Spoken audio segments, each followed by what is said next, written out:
Hey, everybody, and welcome to another episode of Beyond the Breakers, a podcast about shipwrecks, loss, and lessons learned from maritime disasters.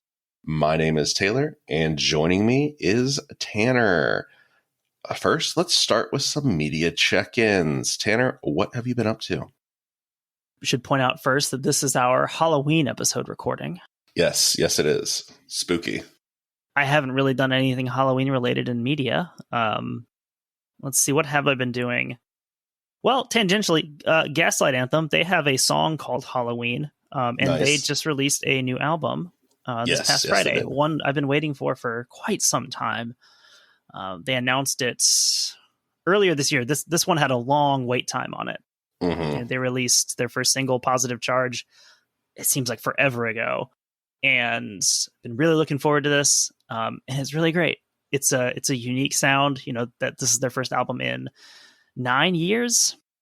Gaslight Anthem, they tend to release albums like around times where there's some sort of like big pivotal change in my life. The most recent one, Get Hurt, they released that like right when I was starting graduate school. And that was like obviously a big time in my life. It is funny because I still consider that like the new album. Like I remember that one coming out. And I think this one, I mean, their new album, History Books, it's really great. I've probably listened to it like 6 or 7 times on repeat just at work the other day. Yeah, I listened to it the other day too. I really enjoyed it. It's got Bruce Springsteen on it. That is fun. There couldn't have been like a better career achievement for Brian Fallon probably than doing a song with Bruce Springsteen. I feel like that's probably, if you could have shown little kid Brian Fallon that, he would have been very satisfied. Well, the first time I heard that song, because that was one of the singles they released like a while ago. That was, I think, the second one they released off the album. Yeah, I feel like that one has been out a while. I did not know that Bruce Springsteen was on the song when I just like sort of blindly hit play on it. Mm-hmm. And then in the second verse, I was just like, Brian? What? The morph is continuing. Yeah, it is a good album, though. I feel like what I like about it is I can hear little bits and pieces of a lot of their previous albums in that album. And it's kind of just a kaleidoscope of Gaslight Anthem sound. Yeah, there's a lot of good throwbacks. And, if you've, listened to all of their stuff, you hear little snatches of verses that you're like, oh, is this a reference to this song or this, is this inspired by the same event? So, yeah, I mean, that's a band that I think for both of us, really, that's been longtime listeners of Brian Fallon and the Gaslight Anthem. Yeah, I feel like you grow out of a lot of the bands and music you listen to in like high school and college, but I definitely feel like that's a group that has grown kind of with us. So yeah, definitely I've stayed engaged with them. I think on Get Hurt, there's a good deal of like heaviness and sadness on that album, and it's more wallowing might be the right word for it, but there's a lot more on that album that is more of a sort of lashing out. Mm-hmm. And on this album, like there's a lot of that same weight to it, but it's kind of writing that has had 9 years to grow and have new experiences, and it has a lot of that same sadness, but it's like a little bit more, I think, accepting and a little bit more resigned almost, but in like kind of a positive way. Mm-hmm. Sort of accepting things as this is what life is, and this is how things happen. So it's just a really great album. I've really enjoyed it, and kind of like I mentioned last week, one of your favorite bands releases a new album, and it makes you sort of revisit all of their old stuff. Yeah, and it makes you kind of appreciate the whole process. What about you? What have you been up to? Well, adjusting to that first shift life. Finally, that has been a transition, but I love it. Every weeknight feels like Sunday night right now, just over and over again. But the NBA is back. I've been enjoying that. I like the Bucks. I like the Mavs, but like I'm not like a diehard fan of a team. Like it's just so fun to see a star-driven league work well. That like it's fun watching Giannis play. It's fun watching Luka play. Like I think that's what's so fun about basketball is that like it's just fun watching the best players do their thing and watch how creative and how athletic they can be. It's very different than like football, where like the team is the thing. Yeah, the Bucks. I mean, they had a good first game. Giannis had a good game, but Damian Lillard, obviously, as you mentioned, a star-driven league. Adding him to the Bucks, there was already a lot of excitement about the Bucks, but that just kind of ramped it up another notch.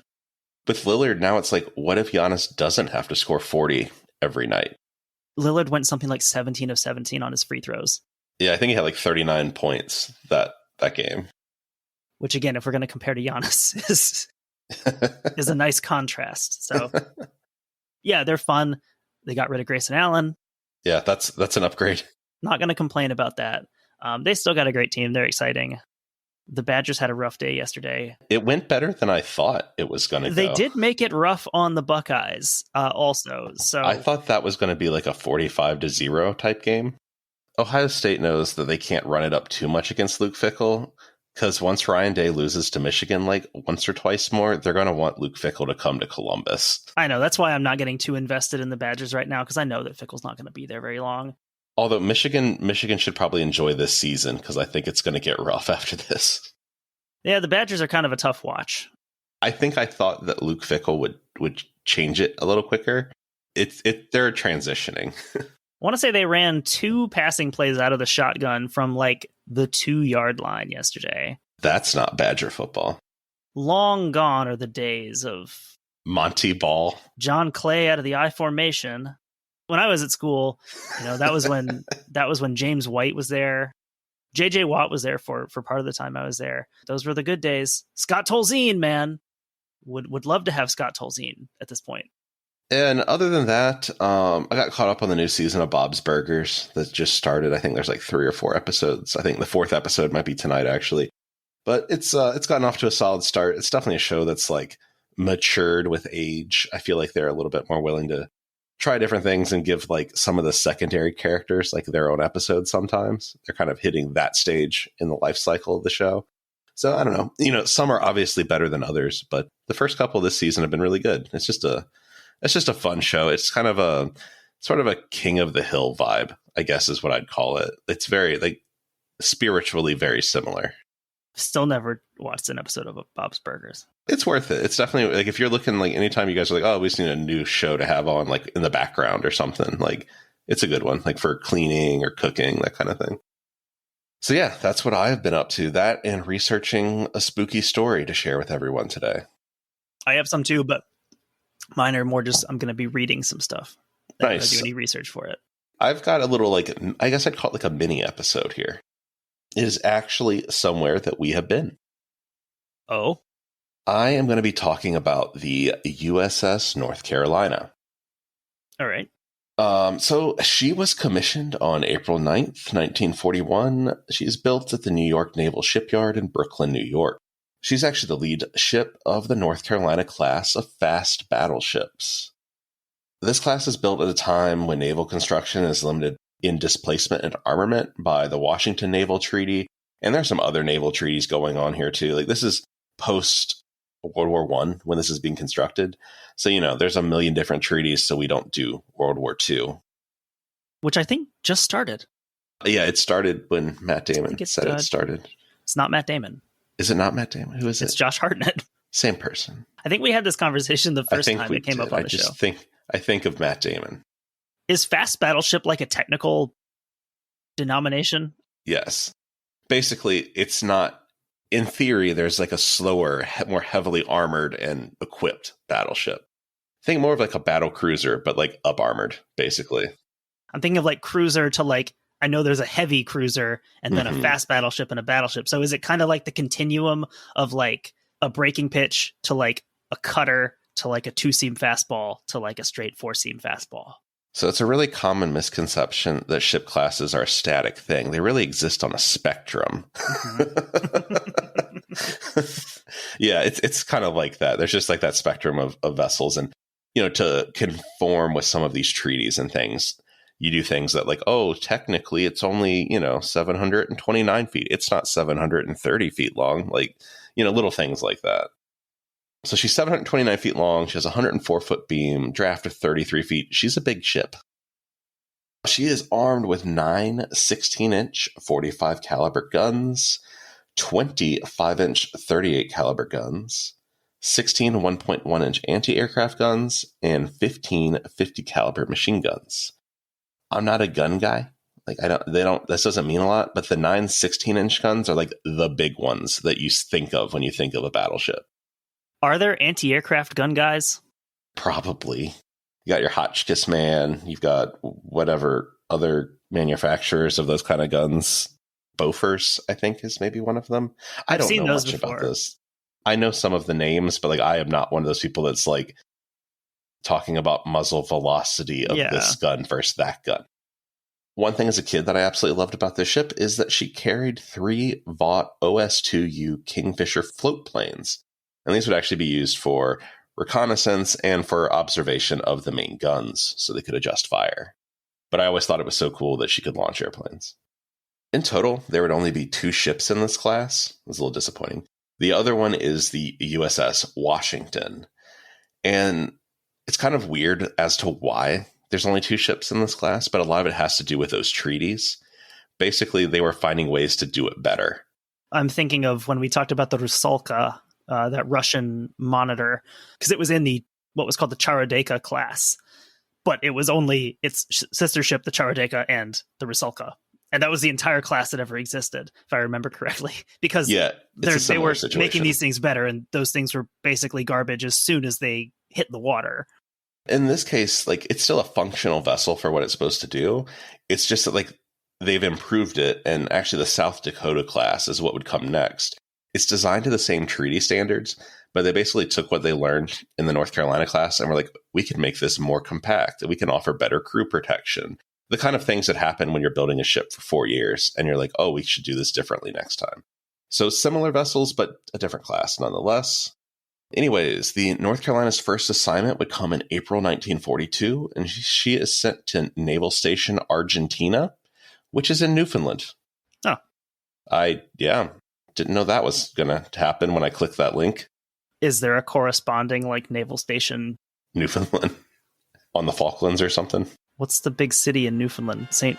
John's is Nova Scotia. No, not Halifax. Halifax is Nova Scotia. Maybe it is St. John's. Is it? Let's see. St. John's.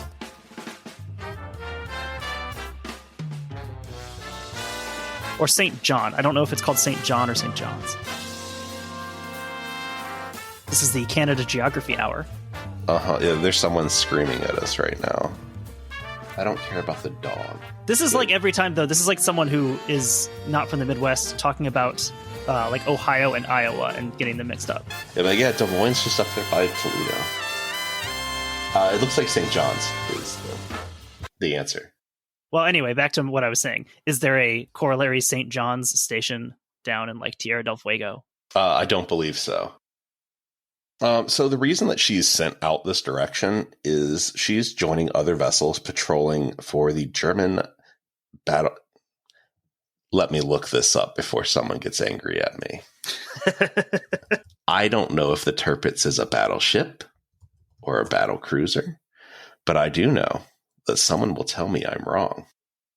Oh, she's the second. Okay, so the Tirpitz is also part of a 2-ship class. The Bismarck class. I did not know that the Tirpitz was the same design as the Bismarck. I've learned something today. So they're sent there to patrol for the German battleship Tirpitz. The idea being that if the Tirpitz attempts to break out and raid Allied convoys, that's going to be bad.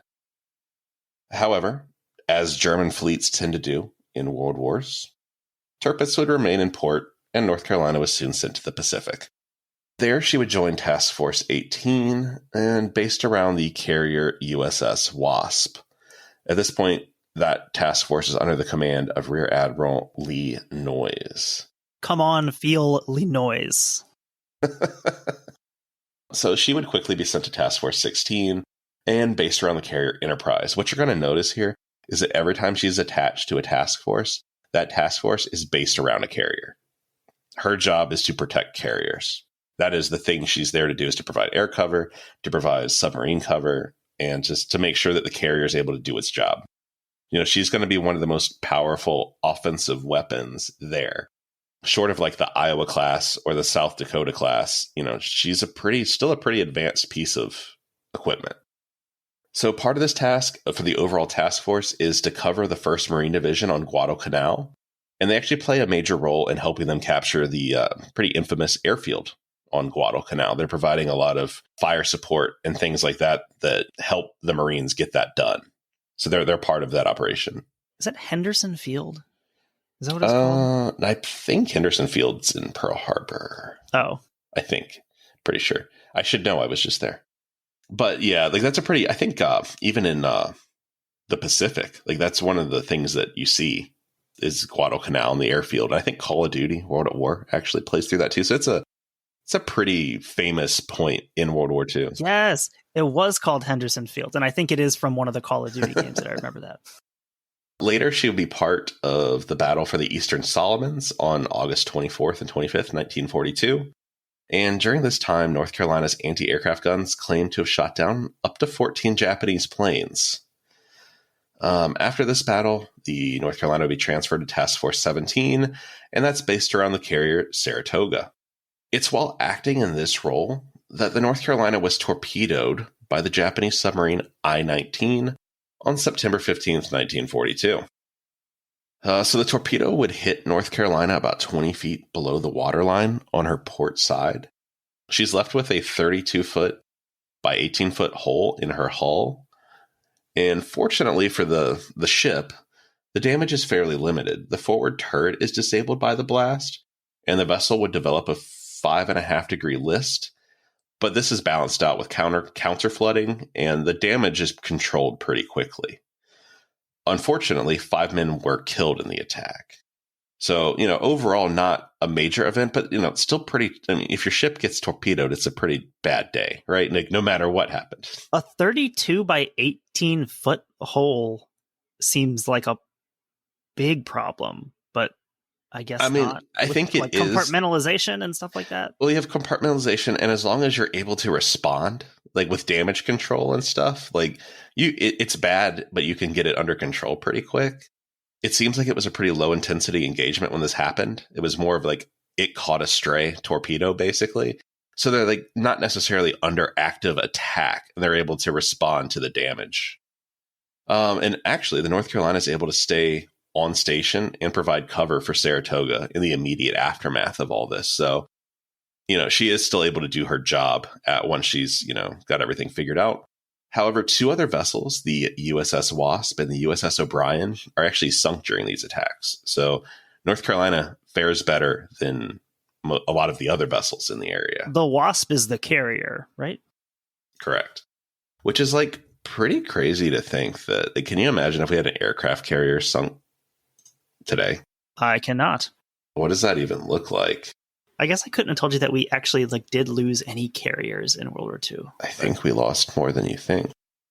The other thing you have to be kind of, I guess, aware of is some of them were like escort carriers. Yeah, I know there's different sizes of them also. I was just looking it up because there are 2 USS Wasps that exist. But yeah, it looks like this USS Wasp is actually a reduced sized version of the Yorktown class. So she's a pretty big carrier.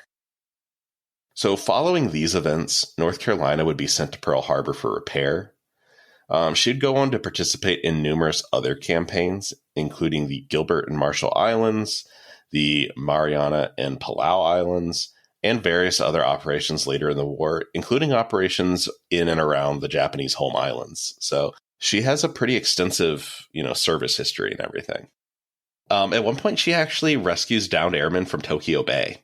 I didn't research that story, but I kind of need to know what happened there. Yeah. I don't know. I needed to fact check that. When I saw that one written, I was like, I need to know.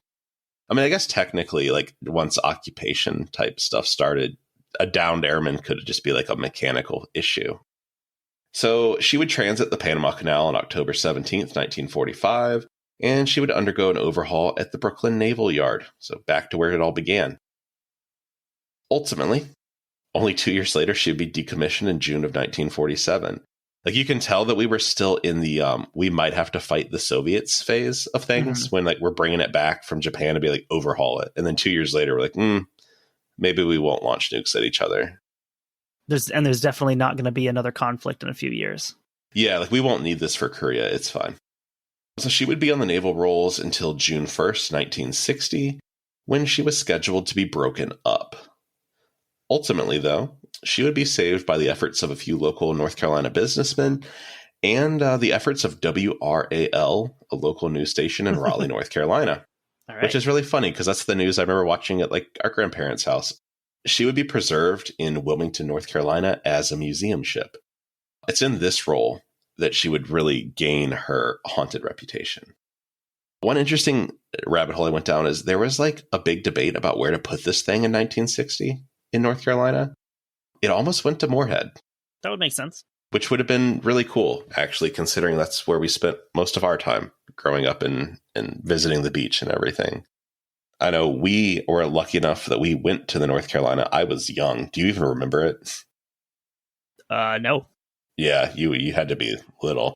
I was probably in like second or third grade, but I do have some vague memories of being here. But I would absolutely love to go visit it again. I guess I couldn't have said for sure that I've ever been to Wilmington. So let's talk about some ghost stories here. All right. Obviously, 5 men died in the torpedo blast. But what do we know about anytime you cram a bunch of people on a vessel and go to war? Like, incidents happen, sickness happens, fights happen, trauma happens, right? Like, it's not just necessarily people that would have been killed in the torpedo blast that may be around. Mm-hmm. Life has happened on this vessel, a pretty hard life for a lot of these people. Within the ghost enthusiast community, there's wide-ranging debates about what leads to a haunting and what can imprint energy on a location. It doesn't necessarily have to be that a person died there. I guess before we get too far to the ghost stories, I would describe myself as like ghost agnostic, I suppose. Like, I definitely don't believe in ghosts. I find them interesting, and like, I guess I can hold a little bit of room of being like, I suppose it could be real, but like, I am not a believer in ghosts personally. I would say for me, I love ghost stories. I'm a big believer in ghost stories and the power and the cultural representations that they have. Yeah. What scares us and what do we... I think a lot of like ghost stories are about what do we think is worthy of preservation? Like what kind of stories would stick around if this was something that was possible? So yeah, I think the kind of ghost stories that like a culture tells or like is really interesting to say what, not just from like the horror aspect of it, but just from the folklore and the culture aspect of it. Not Zach Baggins asking if there's any ladies in here. I mean, those are entertaining for sure. If a bit repetitive. Ghost Adventures is on Netflix, and that's about to be my new like doing the laundry show. So I am going to expose my tattoos right now in hopes that I get scratched or choked. I don't really put much weight on the term supernatural because if something were shown to exist, it would inherently be part of the natural world. Right. Yeah, ghosts, let's do it. But like you said, like I do absolutely love ghost stories. I think they're amazing. And you know what? There's some weird shit out there, but it's probably explainable. We just don't know how. So during multiple investigations that I found from a group called Port City Paranormal, they went at least 4 times, maybe more, and they gathered some really interesting evidence. Obviously, a lot of the things one would expect. In their first visit, there's footsteps that are shuffling through the mess area. There's loud bangs and faint voices, almost like what you'd hear if there was meal prep going on, that kind of thing. 2 of the team members reported being touched, while everyone on board that was part of the team was able to find cold spots on the ship. It's made of metal, isn't it? Yeah, like cold spots don't do it for me, but like I get it. Like I know it's a thing. In the aft sections, the team seemed to encounter the playful spirit, which would lead them around as if it wanted to be chased, and at one point, they even heard it offer a faint, teasing swear. Who brought their kid to Guadalcanal? In the engine room, there seemed to be a singular, lonely entity. It took a special interest in the female investigators, especially the blonde ones, and they were actually able to get an EVP in that room of it saying, "Don't go," when they attempted to leave. Also, for non-ghost enthusiasts, an EVP is an electronic voice phenomenon. I will say, I'm going to link to this group's page specifically about the battleship. They have some EVPs on there. Here's the deal. EVPs are never proof, I don't think, of like a haunting, but they are interesting to listen to.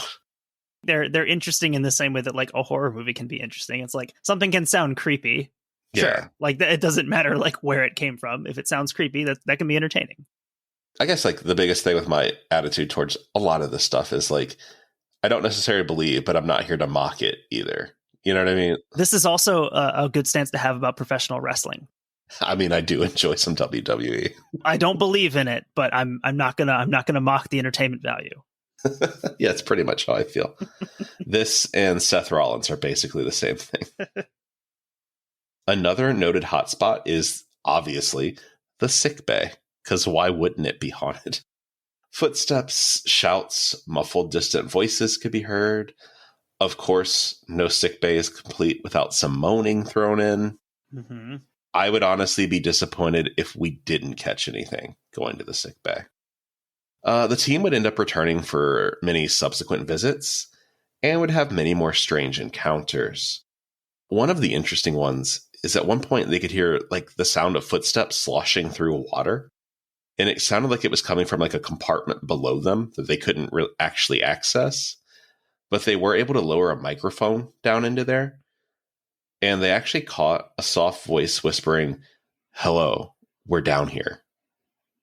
So that's interesting. I mean, those are always interesting things, That's right? cool. You know, definitely anytime I think you can get that EVP kind of matching what the situation is, like that's interesting. I hate the EVPs that are just like ball.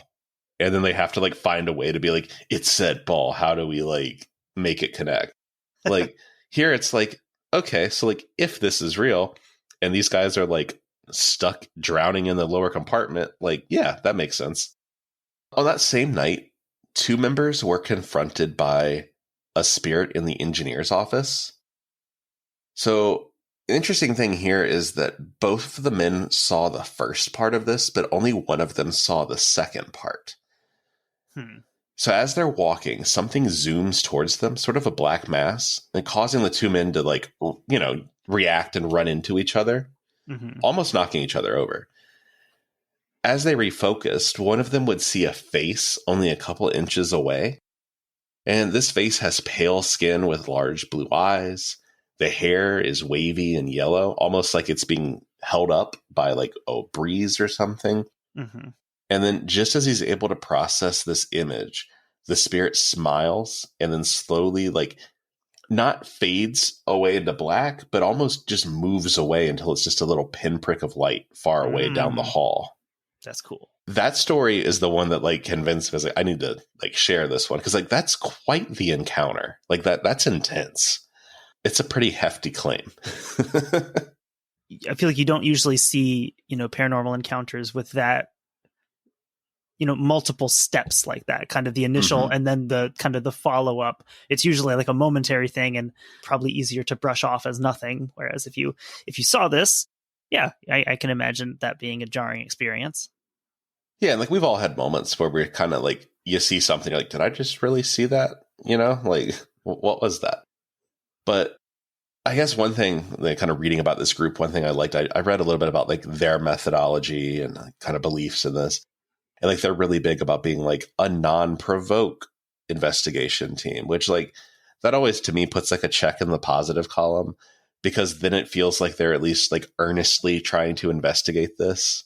Yeah. Rather than like make Ghost Hunter or Ghost Adventures 2.0. So like I did find some, you know, reassurance in that. Yeah. Subsequent visits would yield even more interesting results. Perhaps one of the most interesting is a door in the ship's brig moving on video with no one around it. I actually did watch that video. It is interesting. I mean, it's shot in night vision, of course. It looks creepy. You know what I mean? Like it definitely looks like a creepy thing. Paranormal caught on camera level quality. I would give it better than that, actually. Okay. Well, it's solid. Good. Scary. It's like scary YouTube video quality for sure. Like, yeah, it was solid. I'm gonna link to their stuff. There's a lot more on there. Overall, it appears that the team did gather a ton of interesting experiences on the vessel. I would love to go back there. I would love to do a ghost hunt on the North. I truly would love to do a ghost hunt somewhere like this. Like as sort of the resident skeptic. We'll see if they'll let us do one on the cobia at the Wisconsin Maritime Museum. I mean, that thing would be terrifying. Although normally. I think there was only one recorded death in combat on the Cobia, which is weird for a submarine because normally it's like a lot more or no one. Yeah, I was going to say it's sort of an all or nothing proposition. I believe the deck gunner was hit in combat, and that was the only combat death on the Cobia, if I remember correctly. So that would have happened outside the ship. Yes, so maybe he just haunts the deck if he's there. So yeah, that's the story of the North Carolina. Little background. There's some interesting stuff going on there. If you are in the Wilmington, North Carolina area, go visit it. It's a good time. What do you have for us? All right, I have a couple of things, actually. All right. I'm going to, I think, just roll with the quantity as my quality all its own, to paraphrase Napoleon. So I'm actually going to start with, actually, it's a story that was sent to us by Ben, who's a listener, and sent this to us about, I guess, 2 months ago at this point. Starting with this one, it's not necessarily a ghost story, more of just a weird Halloween coincidence. If you don't read this like the ghost story, guys, I'll be very disappointed. My voice doesn't go that deep. I can't hit the Brendan notes. He is probably my favorite person to tell ghost stories. It's called Death on Halloween. During the American Revolution, 1775 to 1783, the British controlled the Great Lakes and maintained headquarters for the region at Fort Niagara. The fort's commandant exercised military command over the vast northwestern frontier and was responsible for maintaining alliances with native peoples, moving supplies to western posts, and protecting the fort from attack. After 1777, the commandant also dispatched raiding parties that struck the New York and Pennsylvania frontiers. Two remarkable men who served in this weighty position, Lieutenant Colonels John Caldwell and Mason Bolton, died on the same day, October 31st, 4 years apart. Dun, dun, dun. Mason Bolton could be like a quarterback at like Mississippi State or something. Absolutely. That is an SEC quarterback name. Just prior to the outbreak of the Revolution, the 8th Regiment of Foot was ordered to garrison Fort Niagara and a number of smaller outposts throughout the Great Lakes. The regiment's field commander, Lieutenant Colonel John Caldwell, arrived at Fort Niagara in August 1774. Caldwell had served in the British Army since the 1740s and was about 50 years old when he assumed command of the isolated outpost at the mouth of the Niagara River. 10 months later, word reached Fort Niagara that British troops and Massachusetts militia had clashed at the battles of Lexington and Concord. Caldwell now assumed the onerous task of preparing Fort Niagara for war. Strengthening the fort was made more difficult when American forces invaded Canada late in 1775. I know this doesn't go well. Now, Fort Niagara was cut off from supplies and communications with England. The fort's garrison spent a miserable winter in a starving condition. By summer 1776, British forces had regained control of the St. Lawrence Valley, and the flow of supplies to Fort Niagara resumed. Caldwell now turned his attention to securing support from the powerful Six Nations of the Iroquois Confederacy. In September, he assisted with a Grand Council where part of the Six Nations declared their allegiance to the British, a major diplomatic success. Unfortunately, a combination of harsh winter weather, poor diet, and overwork began to take its toll on Colonel Caldwell's already delicate constitution. Early in October, he reported that his ill state of health kept him from fulfilling his duties. On October 31st, he succumbed to a lengthy, unidentified illness. I think we have an idea between the winter and the bad diet. Yeah. I think I can diagnose that one. But to be fair, we're probably more qualified than like any doctor that would have existed at that point. It's very true. When word of Caldwell's passing reached Colonel Guy Carleton, governor of Quebec, he immediately appointed a successor, Lieutenant Colonel Mason Bolton of the 9th Regiment of Foot. Until Bolton was able to reach Niagara in July 1777, Captain Richard Lamold would hold temporary command of the fort. Like Caldwell, Bolton had begun his career in the British Army during the 1740s. He now oversaw Fort Niagara's rapidly expanding role in the events of the Revolution. A British plan to invade New York during 1777 via the Lake Champlain-Hudson River corridor involved a supporting attack down the Mohawk River from the west. This expedition, under the command of Brigadier General Barry St. Leger, drew troops and native allies from Fort Niagara, but stalled at present-day Rome, New York, when Crown forces were unable to capture the American-held Fort Stanwix. After the failure of the 1777 campaign, British officials at Fort Niagara turned their attention to outfitting raiding parties to attack the frontiers of New York and Pennsylvania.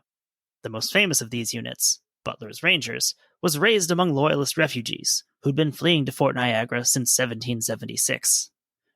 Growing numbers of Native Americans also arrived at Fort Niagara, some to seek succor from British forces, and others to obtain supplies for launching raids on the frontier. By 1779, a series of devastating Loyalist and Native attacks on frontier settlements led General George Washington to order a 4,000-man expedition to chastise the Six Nations. Led by General John Sullivan, American troops came within 85 miles of Fort Niagara, but lacked the supplies and artillery needed to attack the fort. Bolton, meanwhile, strengthened the fort and dispatched troops to help defend the territory of the Six Nations. With their villages and crops largely destroyed, thousands of native refugees converged on Fort Niagara during the winter of 1779 to 80, where many starved to death. By fall of 1780, Lieutenant Colonel Bolton's health began to fail, and he asked to be relieved of his command. In early October, he received permission to return to England. On October 31st, Bolton boarded the Snow HMS Ontario for well-deserved leave. Later that evening, the vessel was engulfed in a sudden lake storm and sank, with no survivors. Several efforts were made to locate the wreck of the Ontario over the years, but it wasn't until 2008 that divers Jim Kennard and Dan Scoville located the sunken vessel using sophisticated side-scanning sonar and an underwater remote-operated vehicle. Today, Lieutenant Colonel Bolton's remains lie at the bottom of Lake Ontario, while those of Lieutenant Colonel Caldwell rest under the grounds of historic old Fort Niagara. Both men commanded Fort Niagara with honor and considerable skill. Oddly, both died on Halloween. Interesting. Very interesting. More of a coincidence, I guess, than creepiness, but I always like a good coincidence. That's sort of like the material service last week. Like, how does that buoy end up in Sturgeon Bay, right? These are always fun. These kind of stories are always interesting to find the little things like that. All right, I've got another one here. I think it's slightly shorter than that one. The next two I have are from Ghost Ships, True Stories of Nautical Nightmares, Hauntings, and Disasters by Richard Weiner. This is chapter 22 of that book. It's called Ghosts at Sea. The two things that we like. Ghosts and sea. For many years, at the city's Service Oil Company's corporate headquarters in New York City, there hung a photograph of two seamen who died aboard one of the company's tankers and were buried at sea. What's unusual about a picture of two deceased company employees, one might ask? Many maritime writers consider this incident to be one of the most baffling mysteries of the sea. On December 2nd, 1929, the city's service gasoline tanker Watertown was steaming south from San Pedro, California, toward the Panama Canal. While the tanker was off the coast of Mexico, tragedy struck aboard the vessel. Two deckhands working near the cargo tank area died of asphyxiation caused by gasoline fumes. 2 days later, on December 4th, the ship's captain Keith Tracy read the sermon for burial at sea just before sunset. Minutes later, the bodies of James T. Courtney and Michael Meehan were committed to the deep in 1,400 feet of water. The SS Watertown continued her voyage south. The two deceased sailors had been very popular with their shipmates, and depression enveloped the crew. However, the next day, the feeling of grief was suddenly replaced first by disbelief and then terror. Just 24 hours after Courtney and Meehan were buried at sea, the ship's first mate, who was standing on the Watertown's wing bridge, called the captain's attention to what appeared to be two men swimming out in the open sea. Soon, Captain Tracy and the crew were lining the rail. The vessel slowed down within 40 feet of the swimmers. "It's Courtney and Meehan," screamed Monroe Atkins, the ship's chief engineer. The men aboard the Watertown recognized the swimmers as their dead shipmates. As the tanker eased alongside the two men in the water, they vanished. "We were doing about 10 knots, recalled Captain Tracy later, and they kept reappearing and keeping up with us. Every man aboard the Watertown agreed that the two apparitions were, without doubt, their two deceased shipmates. As the ship changed direction, so did the swimmers, keeping parallel with the vessel. Examination with binoculars verified that the two swimmers were definitely Courtney and Mian. The apparitions remained with the ship for several days until the Watertown was just off Balboa and ready to enter the Panama Canal. After the Watertown entered the canal zone, the two swimmers were seen no more. The ship exited the canal and entered the Gulf of Mexico, and the passage north to New Orleans passed without incident. Captain Tracy and Chief Engineer Atkins submitted a complete report on the fatal accident and reappearance. Company officials, skeptical at first, conceded that something strange was going on after the entire crew verified the happenings. Captain Tracy was furnished with a camera and film for the return voyage to California. The Watertown steamed back south through the Gulf of Mexico to Cologne, where she again entered the Panama Canal. That segment of the passage was without incident. However, the tanker had no sooner exited the canal and entered the Pacific Ocean when the two swimmers appeared again. It was always the same. They swam parallel to the Watertown or whatever course the tanker was headed. As soon as there was sufficient light, Captain Tracy readied the camera. It was a box camera and held an 8-exposure roll of film. Captain exposed the entire roll on the two swimming apparitions. The camera, with the film still in it, was then placed in the ship's safe. After the pictures were taken, the two swimming ghosts were never seen again. This is a good throwback to the days before you knew what you actually had taken a picture of. Yeah, it actually really is. You kind of forget that part that like he had no clue what he was taking a picture of as far as like results. When the Watertown reached port and docked, the camera with the film was removed from the safe in the presence of city's service officials. It was then taken to a photographic laboratory where the film was developed. The captain and the company officials gathered around the darkroom man as he held the still wet roll of film up to the light. Straining their eyes, they huddled in as close as the room allowed. The first exposure was blank. The second and third frames were, due to camera movement, blurred beyond recognition. The next 4 pictures were blurred and showed only water. The 8th and last frame brought a feeling of relief to the captain and chief engineer. The others were astounded. The last picture showed 2 slightly blurred human images swimming alongside the ship. The negative was printed, and the resulting picture clearly showed 2 faces resembling the ghostly swimmers of the Watertown's crew, James T. Courtney and Michael Mian, swimming alongside the ship. After seeing the print, the rest of the crew all agreed that one face was definitely that of Mian, and that the other resembled Courtney. Friends and relatives of the 2 dead sailors positively identified the faces as belonging to the deceased. For many years, an enlargement of the photograph of Courtney and Mian in the water alongside the Watertown hung in City Service's New York office.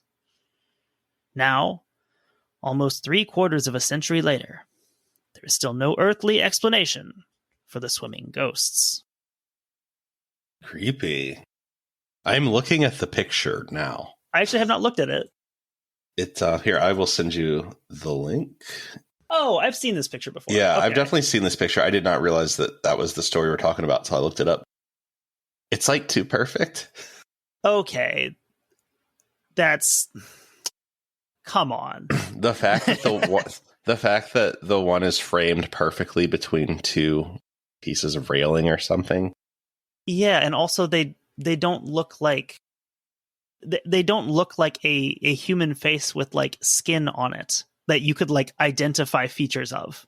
I will say though, it looks better than most of the effects that get used in modern like Marvel movies and stuff. This looks better than anything you'll find in the Ghosts subreddit. Yeah, absolutely. It's an interesting story. You know what I mean? Like it checks a lot of those classic ghost boxes.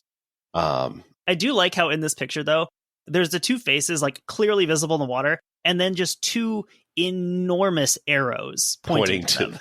They are larger than the faces themselves. I know. Oh, like this is what I'm supposed to be looking at. This is wonderful. I think it's interesting that the ghosts apparently can't make it through the canal. They don't want to pay the toll, I suppose. There's jurisdictional issues there. It's a kind of a fun story. Mm-hmm. Also, when I was looking at the picture, I kind of expected them to be in more of like a swimming pose. Not just a here, head. They look like they're just kind of treading water. Yeah, they're definitely bobbing. Well, they swam all the way to the canal and had to wait, so they're probably tired. Yeah. Got to get in that recovery position. Yeah, it's a cool photo. It's interesting. I think it's kind of weird that they would hang this in their office. Yeah, that part is odd. Look at our ghosts. Definitely, like, it looks like higher effort than a lot of the pictures you see today. Yeah, no shade on their effort there. It looks cool. I kind of wish just the arrows weren't there. We'll have to find the raw picture. I'm sure it exists. Kind of kills it. What if it doesn't? What if there's crew members who are actually just like holding those big arrows, like in the picture? In the picture. Just underneath the frame. All right, I've got one more, and it's actually a ship that we've talked about before. Okay. Thinking back to our story of the Forrestal. Okay. Which we did a while ago. What number episode was that? Ooh, it was fairly early. that is a good question. And I want to say episode 29, but I think that's just because it's chapter 29 in my book here.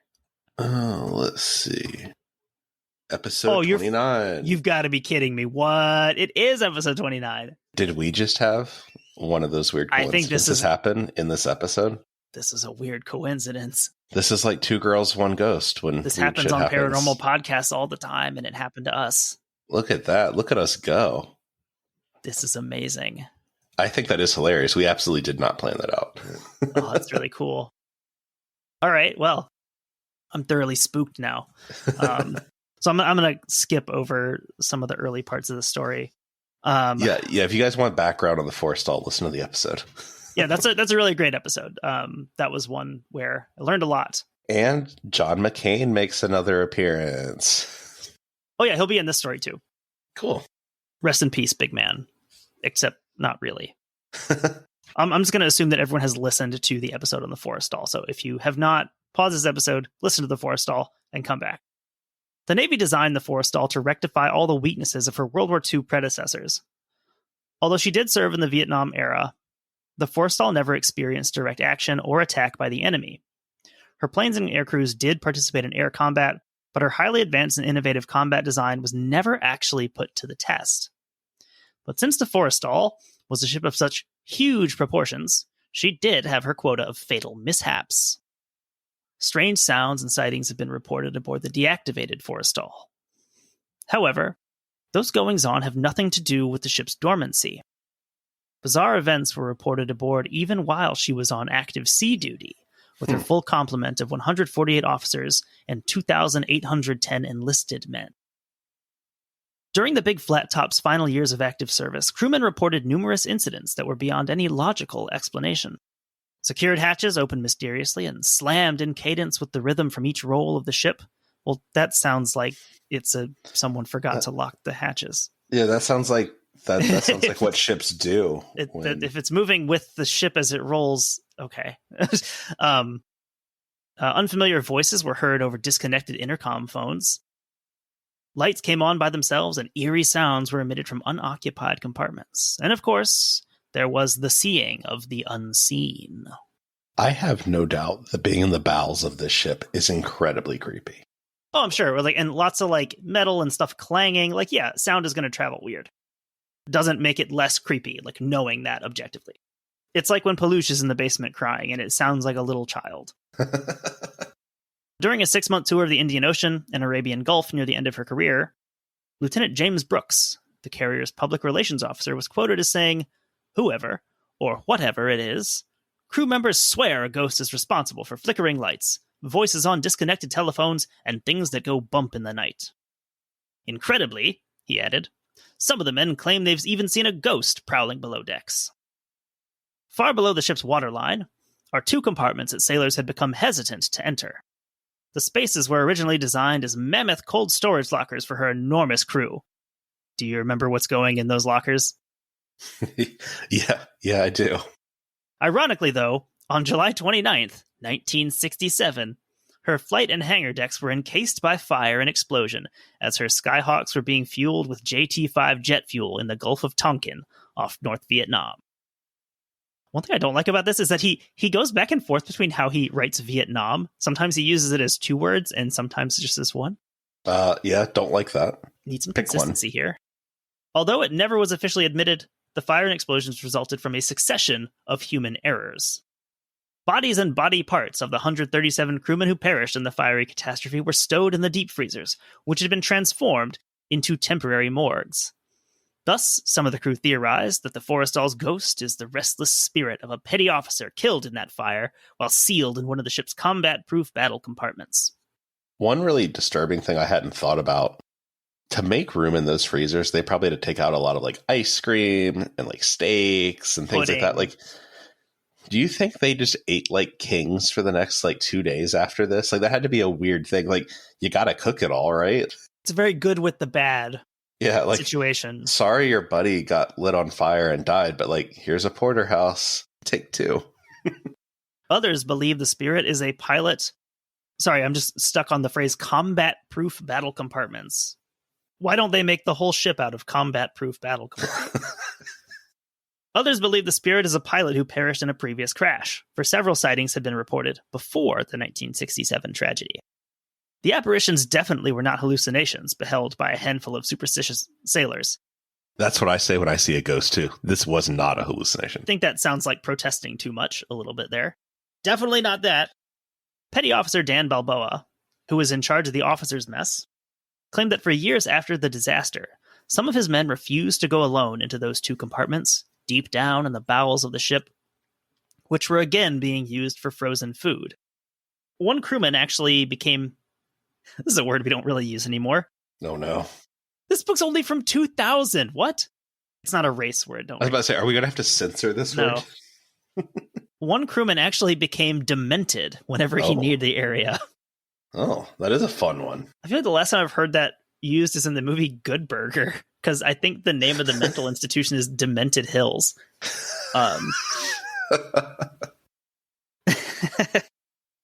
the verge of panic, the ship's cook absolutely and adamantly refused to go anywhere near the freezer compartments. He had to be transferred off the ship. I've never seen the ghost myself, but I know that guy saw a ghost of someone he once knew, added Balboa. But I've sure heard some strange sounds from down there. One night I was taking inventory down there, and I repeatedly heard the sound of a heavy steel deck grating being lifted and slammed back down. Yet, each time I turned around, there was nothing there, and the noise stopped. Balboa went on. Once when I was down there checking the temperature of the food freezers, freezer doors I had shut and latched kept popping open. I was alone down there. Sighting or sounds of the ship's ghost became so commonplace that the vessel's crew named the spirit... Do you want to guess? What'd they call it? It's a classic ghost name. What is it? It's George. George, of course. Second-class cook... That's not a very nice thing to call him. The second-class cook, James Hilliard, said, I've seen George myself. I still get goosebumps when I think about it. Most eerie was when I was working in the galley one day and I looked out into the passageway. I saw him.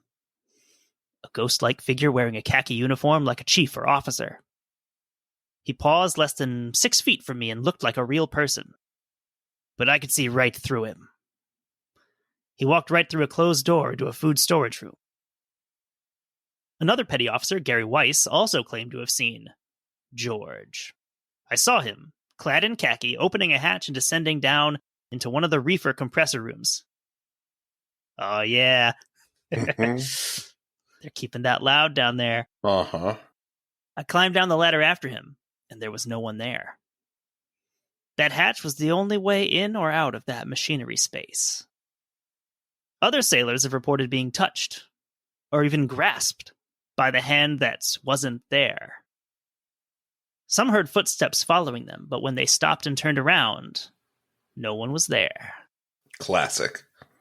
Hillard admitted that George... Every time that he writes George, he puts it in quotation marks. And I like if that is the name, I don't think you need that every single time. Hillard admitted that George had sort of become accepted as a shipmate by some of the crew, and they'd become used to his antics. The majority of those who served with George aboard the USS Forrestal theorized that he was one of the 137 sailors who burned to death in the 1967 incident on the flight deck. I mean, that's a good starting point. Chances are good. Others believe that George is the ghost of the first pilot killed in a crash landing aboard the vessel. There are others with a completely different belief, one that defies the imagination. A small group of sailors believe that the Phantom of the Forrestal is the specter of none other than the carrier's namesake, James V. Forrestal, who once served as a Navy pilot during the early biplane days of naval aviation. Interesting. Eventually, through the right contacts, he was appointed as Secretary of the Navy in 1944 and served at that post until 1947, when he became the United States' first Secretary of Defense. Eventually, James Forrestal met his end under exceptionally baffling circumstances during a stay in a naval hospital where he was supposedly recovering from a nervous breakdown. He either fell, jumped, or was, as some of the carrier's crew believe, thrown from the window of his sixth-floor room. Did he make any enemies during his years in politics? Or could it be that he knew more than he should have known of certain skeletons in certain closets? I don't know. Do you think the U.S. Secretary of Defense has any enemies? I mean, a few. Do you think he knows any secrets? He probably has a few. Also, I want to point out that it doesn't say skeleton in the book. It says Skelton. Skelton. Like Red Skelton? Red Skelton. Got any of him in the closet? Got a Red Skelton in the closet. In November of 1999... Oh, it's switching to first person here, so it's kind of jarring. In November of 1999, I attended a dinner meeting of the Fort Lauderdale Navy League. The main speaker was Rear Admiral Mark Fitzgerald, Deputy Commander of U.S. Naval Forces, Central Command. During his speech, the Admiral told of the different ships that he had served aboard during his career. When he mentioned the USS Forrestal, I knew that I had to talk to him. After the meeting, I corralled him as he was heading for his car. Please don't accost people as they walk to their car. Please don't corral rear admirals. When I asked him if he had ever heard of the ghosts aboard the Forrestal, his face lit up. Certainly, he replied. I never saw any of them myself, but they were always one of the main topics in the wardroom. A lot of people saying they've never actually seen them themselves. It's like, I heard about it from a guy. I asked if there was any consensus among those who'd served on the carrier as to whose spirits they might be. He mentioned several possibilities, including the victims of the 1966. Isn't it 67? The writer says 1967 flight deck earlier in the story. So I think he just... July 29th, 1967. Okay, so correcting Richard Weiner here. The 1967 flight deck mishap. Then as he walked off, he turned and said, my guess would be the ship's namesake, the former Secretary of the Navy. Spooky. That doesn't make any sense at all. It doesn't make any sense. Was he ever... He was never on the ship that I know of. Like, what? What if they had changed the name of the ship? Yeah, that doesn't make any sense at all. And I know the different ghost people are going to say, well, the spirit doesn't have to be bound to where it died. It can be something else connected to it. It doesn't make any sense. I don't care. I don't think so. Here's the best part. Note that we're recording this on October 29th of the year 2023. There is one man alive today who, more than anyone else, may know who George, the Phantom of the Flat Top, really is.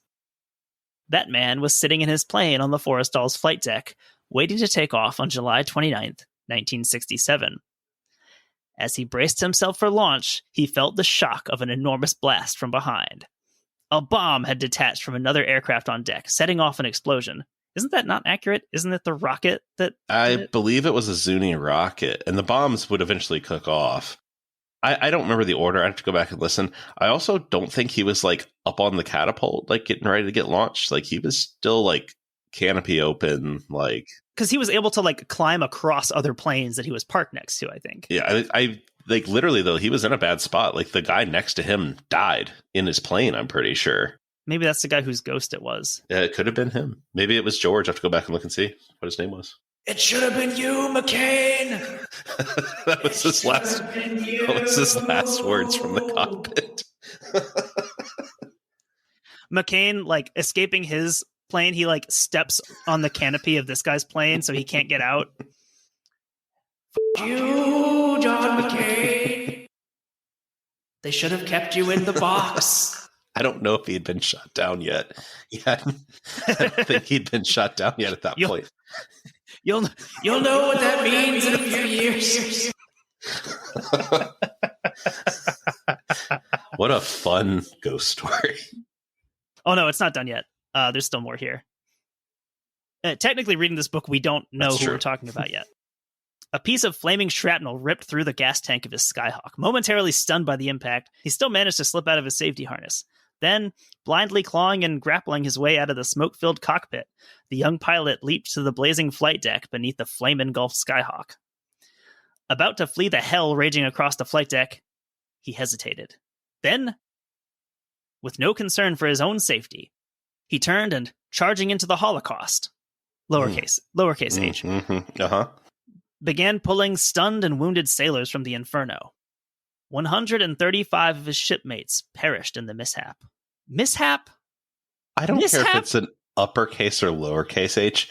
I don't think I'd apply that word here. Well, also, it's interesting because like that word wasn't like the accepted way to refer to that until like I want to say like the 70s. Like it wasn't like now we think of that word and like it's like a proper noun. Yeah, and like it was used. It was a word before that, and it was used even in like the 50s and 60s to refer to other things. And even now you use it, but you see it like nuclear holocaust. But I feel like 2000 seems really late to be using it as just like a common noun.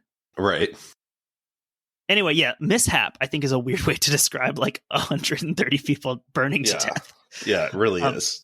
Oh, anyway, the young pilot survived. His name? John McCain, future U.S. Senator from Arizona and contender for the Republican Party presidential nomination in the year 2000. And father of Meghan McCain. Most importantly, as of this writing, the USS Forrestal had been recently donated to Tampa, Florida as a national monument. When the big carrier enters the port of Tampa after its long tow down the eastern seaboard from Newport, Rhode Island, it will be greeted by thousands of small boats and yachts, fireboats and tugs, with their water cannons streaking the sky, Coast Guard cutters, and every other imaginable kind of nautical conveyance.